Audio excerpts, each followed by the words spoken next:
Appreciate I feel it. like, should I sit close to him? Yeah, I know. I feel a little removed, a little distance okay. here. But this is good. This is good. I guess, my question for both of you is, both of your organizations, both of your businesses have huge followings and communities. How do you keep those users, those current users, engaged, as both of your organizations evolve and expand?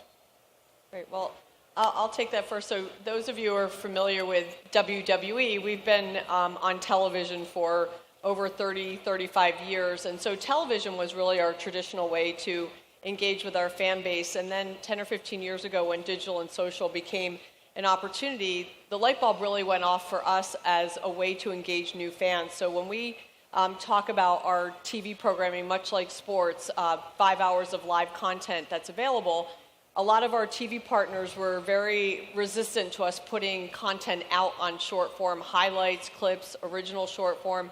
They felt it would erode from their television viewer audience, and we took the philosophical point of view that it was quite the opposite, that we really thought it would be a rising tide. So WWE has always been extremely aggressive and proactive on putting out content, and we really saw digital and social as a way to continue to storytell. So with our superstars, John Cena, for example, has 45 million Facebook followers because he's interesting and he's entertaining, and we don't have to wait for TV for him to engage with his fans 24/7. So for us, being on platforms like Instagram and Snapchat are really critical to us continuing to grow our fan base. What about you, Matt, and DraftKings? Yeah, DraftKings, it started with just being really clear and defined around who our customer is. Our customer is sports fans who they don't just want to watch games, they want to play, they want skin in the game. And from there, once you're clear on who you're serving, it becomes a lot easier to figure out engagement. And so for us, that meant first covering all the major affinity groups. So people have different sport preferences, for example, in different regions. So the first thing we took on was just covering all the major sports that people wanted to play, whether it's football, baseball, etc. And then looking ahead to people who had, preferences to play with friends in private leagues versus people who wanted to, take on the world and compete for winning leaderboards against everybody. So it was kind of a continual evolution and just dialogue with our community around just what sort of logical next steps made sense to build out a really engaging, enticing platform. Now, both of you obviously are in sort of different places in your lifespans as a business, yet both of you are obviously adding more and more users. So how do you keep your current community engaged while also drawing more and more users? Yeah, I think for us, you have to be very smart about how you tell your stories and where you tell them. So for us, again, I will say our more mature fan base is used to watching long-form content in a television platform. So for us, it's really being where each of those consumers are. So for the younger audience, we know it's amazing. I have friends who have little kids who can tell me who Andre the Giant is, and I'm like, how do they know Andre the Giant? I mean, he hasn't been on programming, and he's passed away a long time ago. And they find him on YouTube. So for us, it's really important to figure out how to keep new users coming on board, whether it's digital platforms or even mobile gaming is a really important engagement tool for us. We found that a lot of our younger fans were downloading mobile games, and so we decided to make that a strategic priority and creating games with developers, multiple developers, to create games that kids can download, but they get introduced to the WWE superstars, Triple H, John Cena, Undertaker. They play the game, they understand who the characters are, and then they want to watch the TV show. So for us, it's really going everywhere from digital, social, short form, and then ultimately driving to long form content. And again, introducing them to the characters and the stories is what gets them engaged. Compelling for them. Exactly. I see. Okay, and for you, Matt? Yeah, so DraftKings was, we launched in 2012. It was built on a very modern tech stack. So our early sort of golden cohort of customers were very, very serious, committed sports fans. They spent a ton of time doing research, competed a lot in fantasy leagues. They brought their friends in, and so that first cohort of users that we had, to expand from that, we really leaned on our tech platform to just quickly expand into simpler games, like formats that people would be much more comfortable with stepping into, like simple pick'em formats and things like that, fantasy around single game events like the Super Bowl, the Masters, and The other thing that we really focused a lot on was sort of vertically integrating around content.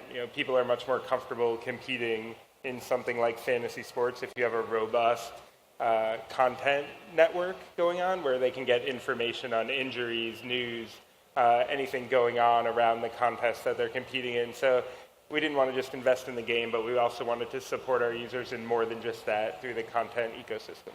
Okay. I want to look a little more forward, or be a little more forward-looking. First question for you, Matt, is around expansion and sort of your expansion strategy. Now, in mid-April, DraftKings announced it would expand to Australia, marking the 5th international expansion in less than 2 years.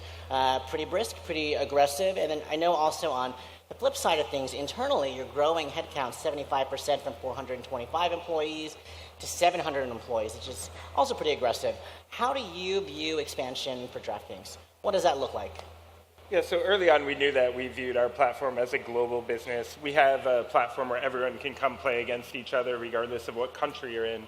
So we have people in Germany and the UK competing against Americans, and we built a platform that makes it really easy to scale into new geographies. It takes a couple weeks to launch in Australia, and really like the long poles in the tent are more regulatory or getting payment processors out. Sure. The platform's amazing, and as a result, we've set a strategy forward to just expand into as many geographies as possible. And as we do that, we look to localize our product in terms of the sports that we offer. So if we're going to launch in the UK, we launched EPL soccer alongside with that. So as we expand, we want to keep up the product offering to make sure that we have the right fit for each market that we enter into. As you expand into different countries, into different markets, I'm sure there are small bumps along the road. Were there any that you might have encountered and what you might have learned from them? Ooh, it's tough. I mean, when you're scaling as quickly as DraftKings has over the last 5 years, it's tough to just keep up with all the tech debt, to keep up with all the little, you make trade-offs to get things out as fast as possible sometimes. And also just onboarding, we're going to grow our headcount around 75% in the next year or two. Just onboarding that amount of people and assimilating them into the culture is very difficult. And so I think we've just tried to prioritize setting a really high bar for talent, having a consistent method for how we evaluate people joining the company. They'll have to be very analytical. They have to be data-driven in their decision-making. Bias for action. Like a lot of the cultural fit dimensions that we look for are really important in making sure that you kind of don't run into any huge snafus regardless of what curveballs come. And my last question on this front for you, Matt, is what is the cultural fit for DraftKings internally? Like, who's the ideal employee, for example? Yeah, usually the first thing we look for is drive and horsepower, just somebody that we feel like can take on a lot, somebody who isn't easily sort of phased if something doesn't go right the first time, not afraid to fail. But on the technical side, people just have to be very analytical and data-driven to keep up. Like, it's not going to work to come into DraftKings and say, this looks nice, this looks pretty, we're going to launch this. Everything is very sort of quantified. It's very well thought through with research and data before we move forward. And the other thing I'll say is analytics isn't always just the big data. A lot of it just comes down to talking to customers and informing your hypotheses in that sense. So people making decisions at DraftKings aren't like sitting in meeting rooms all day. They're the ones out talking to customers, pulling together insight, trying to get more solid around their hypotheses of what they think we should do to move the platform forward. Got it. Now, Michelle, I want to talk a little bit about, for instance, back in March, WWE signed a 10-year deal with Saudi Arabia. Talk more about that deal and then sort of how it plays a role within WWE's larger expansion strategy. Yeah, so it's a really exciting opportunity for WWE. Again, from a TV perspective, WWE is already distributed in 180 countries and 25 languages. Very active on social media. We have 900 million social media followers around the world. So part of our strategy of being aggressive on digital and social was that we believed that would help us expand internationally. So in the Middle East, we have an incredible following of fans on digital and social platforms. And for those of you who are familiar with the Crown Prince MBS, who has a Vision 2030, which is to open up Saudi Arabia to entertainment, they looked at what was popular in the region, and interestingly, WWE really bubbled up to the top because of our social media following. And as they were looking to bring Western content and Western entertainment, sports entertainment properties, there's lots of sports coming in, they wanted to do business with us. So we're really proud of that 10-year relationship. We just hosted our very first event this past Friday at a soccer stadium, which is a 70,000 capacity. Our set takes up some space, but sold out. And what was great is that it wasn't just men in the audience. That for the first time, as they're making changes in the market, women, children, families were allowed to attend the WWE event, and it was sold out.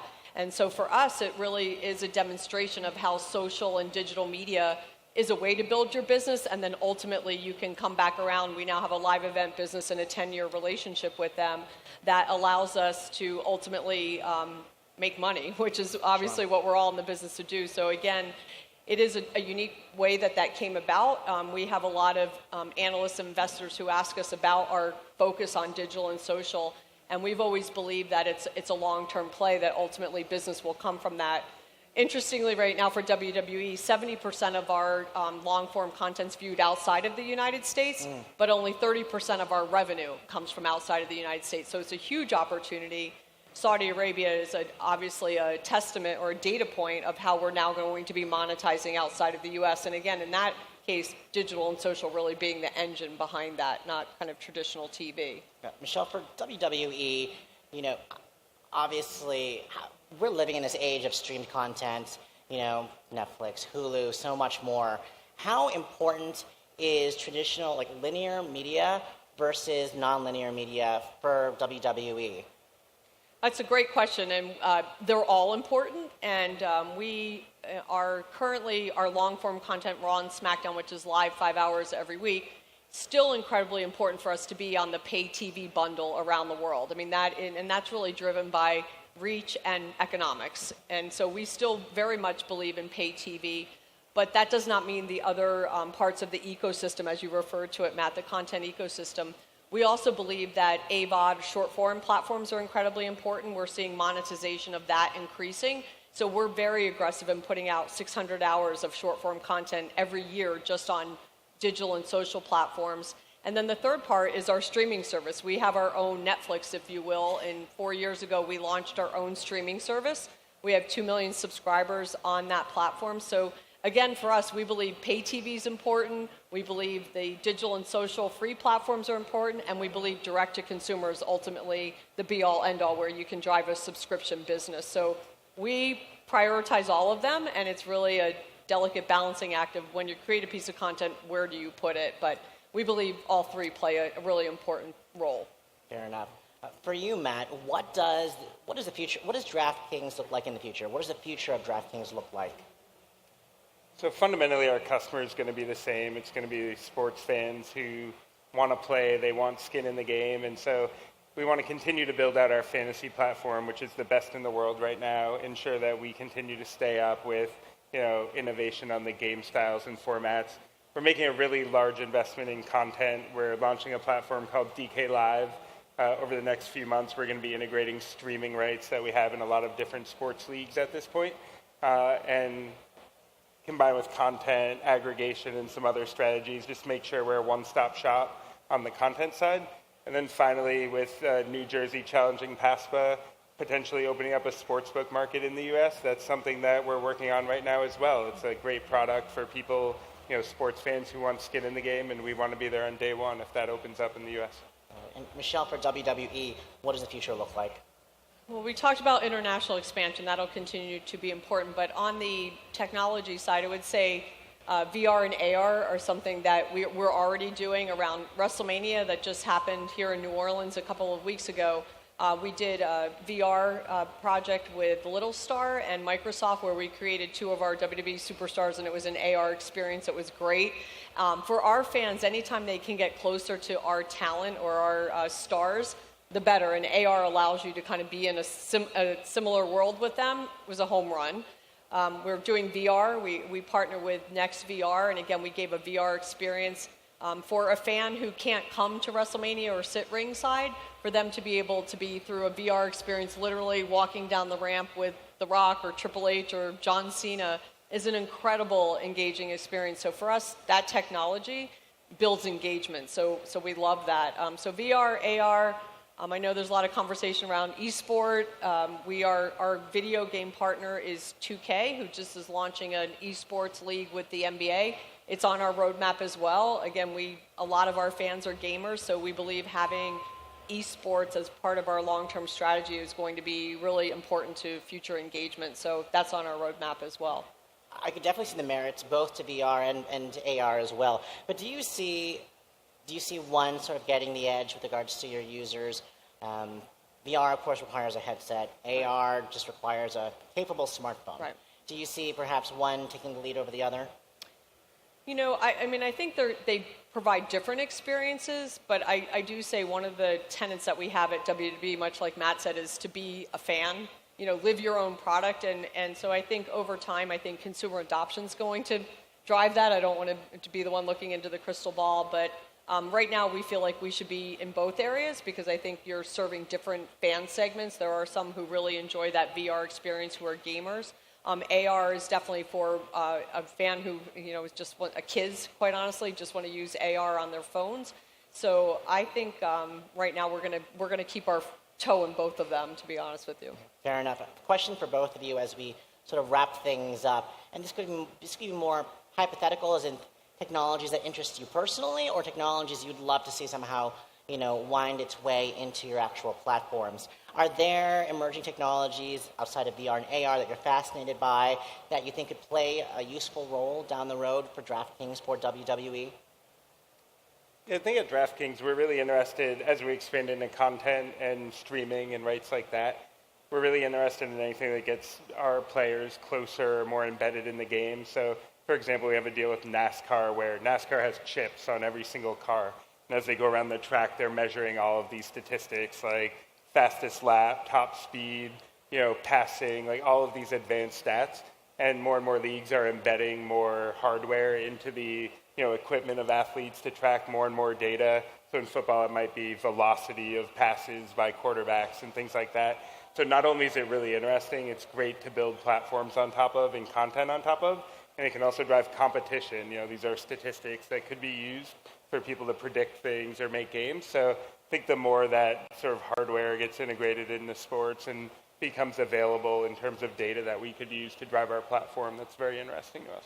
Got it. And then, Michelle, final word, any other emerging technologies out there that you're fascinated by that maybe could one day wind up in a WWE experience? Yeah, I think there's a lot of conversation around AI and what would that mean. I think people think about AI and say, well, how could that apply to WWE? But when you have a direct-to-consumer business, a streaming service that right now is video-based, I think it's endless, the opportunities of what you could possibly apply AI to that platform and how it becomes even more of an engagement opportunity for our fans. So we try to we don't like to be at the cutting edge. I'd like to say we're at the forefront. So I think we keep thinking about how AI could apply to our direct-to-consumer service and how could that make it a better fan experience. So we're keeping our eye on that. Right, I'm sure a lot of people watching in the live stream and also in the audience will be keeping an eye out as well.